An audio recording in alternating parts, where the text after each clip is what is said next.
vibeBooks presents The Last Dream of the Old Oak by Hans Andersen. Content: The Last Dream of the Old Oak. In the forest, high up on the steep shore and not far from the open seacoast, stood a very old oak tree. It was just 365 years old, but that long time was to the tree as the same number of days might be to us. We wake by day and sleep by night, and then we have our dreams. It is different with the tree. It is obliged to keep awake through 3 seasons of the year, and does not get any sleep till winter comes. Winter is its time for rest, its night after the long day of spring, summer, and autumn. During many a warm summer, the ephemeras, which are flies that exist for only a day, had fluttered about the old oak, enjoyed life, and felt happy. And if, for a moment, one of the tiny creatures rested on the large, fresh leaves, the tree would always say, "Poor little creature, your whole life consists of but a single day. How very short! It must be quite melancholy." "Melancholy? What do you mean?" the little creature would always reply. "Why do you say that? Everything around me is so wonderfully bright and warm and beautiful that it makes me joyous. But only for one day, and then it is all over." "Over," repeated the fly. "What is the meaning of all over? Are you all over too?" "No, I shall very likely live for thousands of your days, and my day is whole seasons long. Indeed, it is so long that you could never reckon it up." "No? Then I don't understand you. You may have thousands of my days, but I have thousands of moments in which I can be merry and happy. Does all the beauty of the world cease when you die?" "No," replied the tree. "It will certainly last much longer, infinitely longer than I can think of." "Well then," said the little fly, "we have the same time to live, only we reckon differently." And the little creature danced and floated in the air, rejoicing in its delicate wings of gauze and velvet, rejoicing in the balmy breezes laden with the fragrance from the clover fields and wild roses, elder blossoms and honeysuckle, and from the garden hedges of wild thyme, primroses, and mint. The perfume of all these was so strong that it almost intoxicated the little fly. The long and beautiful day had been so full of joy and sweet delights that, when the sun sank, the fly felt tired of all its happiness and enjoyment. Its wings could sustain it no longer, and gently and slowly it glided down to the soft, waving blades of grass, nodded its little head as well as it could, and slept peacefully and sweetly. The fly was dead. "Poor little ephemera," said the oak. "What a short life!" And so on every summer day the dance was repeated, the same questions were asked and the same answers given, and there was the same peaceful falling asleep at sunset. This continued through many generations of ephemeras, and all of them felt merry and happy. The oak remained awake through the morning of spring, the noon of summer, and the evening of autumn. Its time of rest, its night, drew near. Its winter was coming. Here fell a leaf, and there fell a leaf. Already the storms were singing, good night, we will rock you and lull you. Go to sleep, we will sing you to sleep, and shake you to sleep, and it will do your old twigs good. They will even crackle with pleasure. Sleep sweetly, it is your 365th night. You are still very young in the world. Sleep sweetly, the clouds will drop snow upon you, which will be your coverlid, warm and sheltering to your feet. Sweet sleep to you, and pleasant dreams."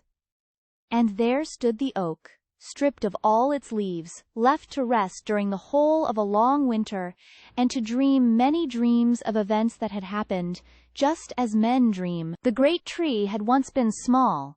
Indeed, in its cradle it had been an acorn. According to human reckoning, it was now in the 4th century of its existence. It was the largest and best tree in the forest. Its summit towered above all the other trees and could be seen far out at sea, so that it served as a landmark to the sailors. It had no idea how many eyes looked eagerly for it. In its topmost branches the wood pigeon built her nest, and the cuckoo sang his well-known song, the familiar notes echoing among the boughs. And in autumn, when the leaves looked like beaten copper plates, the birds of passage came and rested on the branches before beginning their flight across the sea. But now that it was winter, the tree stood leafless, so that everyone could see how crooked and bent were the branches that sprang forth from the trunk. Crows and rooks came by turns, and sat on them, and talked of the hard times that were beginning, and how difficult it was in winter to obtain a living. It was just at the holy Christmas time that the tree dreamed a dream. The tree had doubtless a feeling that the festive time had arrived, and in its dream fancied it heard the bells of the churches ringing, and yet it seemed to be a beautiful summer's day. Mild and warm, the tree's mighty summit was crowned with spreading, fresh green foliage. The sunbeams played among its leaves and branches, and the air was full of fragrance from herb and blossom. Painted butterflies chased each other. The summer flies danced around it as if the world had been created merely that they might dance and be merry. All that had happened to the tree during all the years of its life seemed to pass before it, as if in a festive pageant. It saw the knights of olden times and noble ladies ride through the wood on their gallant steeds, with plumes waving in their hats and with falcons on their wrists, while the hunting horn sounded and the dogs barked. It saw hostile warriors, in colored dress and glittering armor, with spear and halberd, pitching their tents and again taking them down. The watchfires blazed, and men sang and slept under the hospitable shelter of the tree. It saw lovers meet in quiet happiness near it in the moonshine, and carve the initials of their names in the grayish-green bark of its trunk. Once, but long years had passed since then, guitars and aeolian harps had been hung on its boughs by merry travelers. Now they seemed to hang there again, and their marvelous notes sounded again.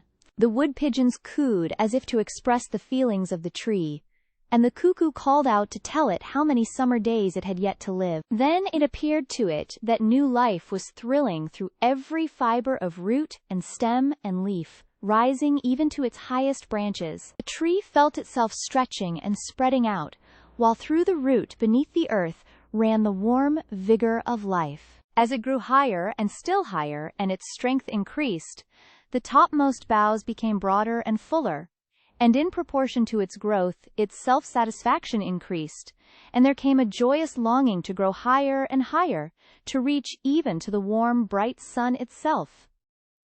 Already had its topmost branches pierced the clouds, which floated beneath them like troops of birds of passage or large white swans.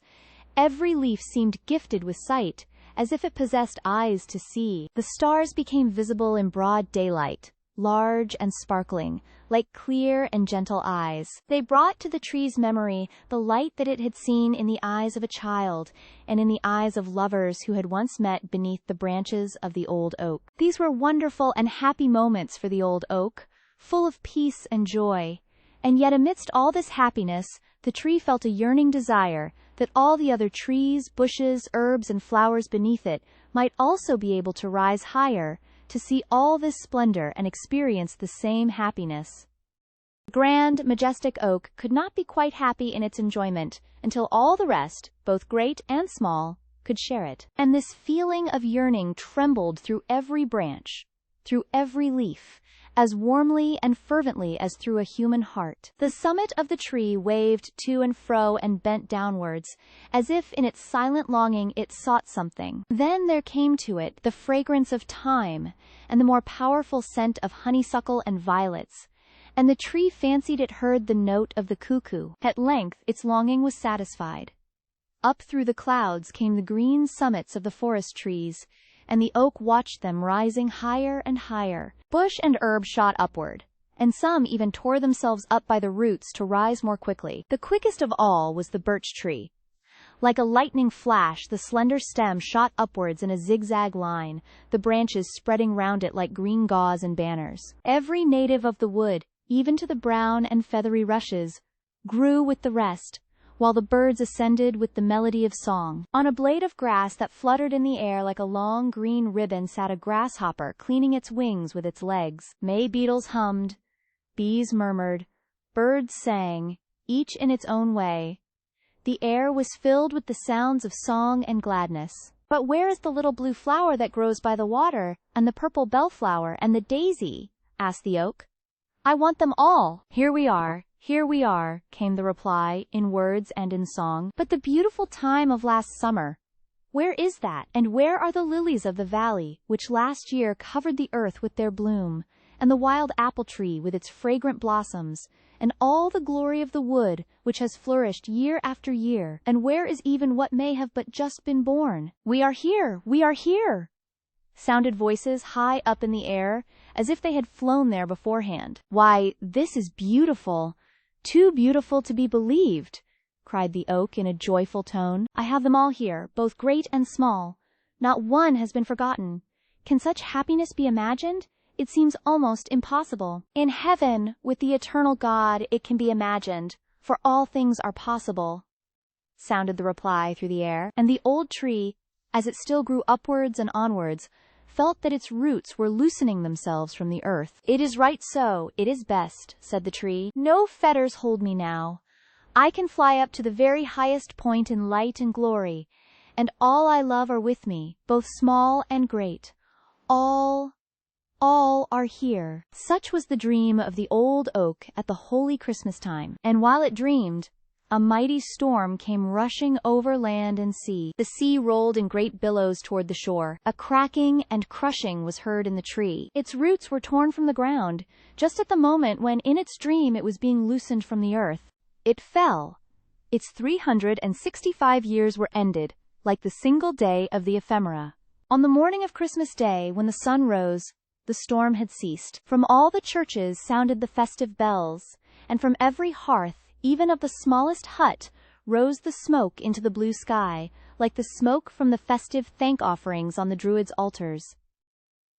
The sea gradually became calm, and on board a great ship that had withstood the tempest during the night, all the flags were displayed as a token of joy and festivity. The tree is down! The old oak, our landmark on the coast! Exclaimed the sailors. It must have fallen in the storm of last night. Who can replace it? Alas, no one. This was the old tree's funeral oration. Brief but well said. There it lay stretched on the snow-covered shore, and over it sounded the notes of a song from the ship.